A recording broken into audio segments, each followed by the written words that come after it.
السلام علیکم. زما نوم محمد علي بختیار خان دی. نن بس تاسو سره په داسې موضوع خبره کوم چې غونډ ملک ته تنګ دی، غریبانان مالدار هر څوک ته تنګ دي.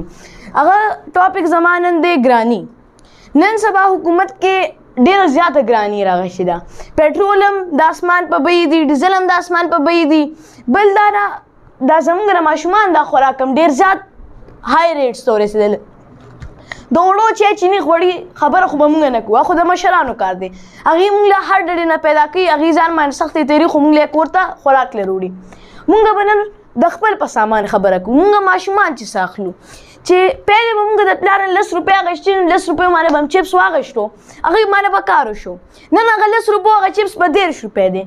نو چې ماشوم لاړ شي پلار نه 13 روپۍ غواړي، پلار به له چېرته 13 ورکوي؟ بیا د 500 هغه شي په 100 شو، د 100 هغه شي په 200 شو. داسې ریټونه زیاتېږي. ګراني یو حد راغشتې دی، بجلی هر څه کې ګرانېږي.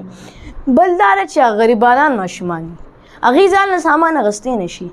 دوکانونو کې پیلې به یې اخیستی ځکه چې ارزان و. اوس دوکانونو کې سامان ګران شوی دی چې هغې په دوکانونو تېرېږي، دوکانونو ته ګوري، بک بک ورته ګوري، خو اخیستی یې نه شي، زړه یې خفه کېږي.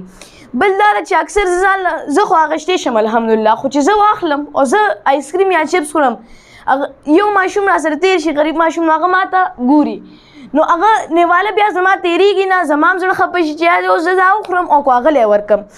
نو هغه غریبانان مونږ خو افورډ کړو الحمدلله، خو غریبانان ماشومان هغه چې په دوکانونه هم تېرېږي ورته ګوري، هسې پکې دنده لاړ شي، خو چې رایټ پرایس تپوس وکړي نو بیا نشي اخیستی او دوکان نه بار وځي. حکمرانو ته زه ویل غواړم چې تاسو د دې ماشومانو نه هم نوړی واخیسته، د دې ماشومانو نه هم خوراک واخیستو، دا خو ډېر ظلم زیاتی دی.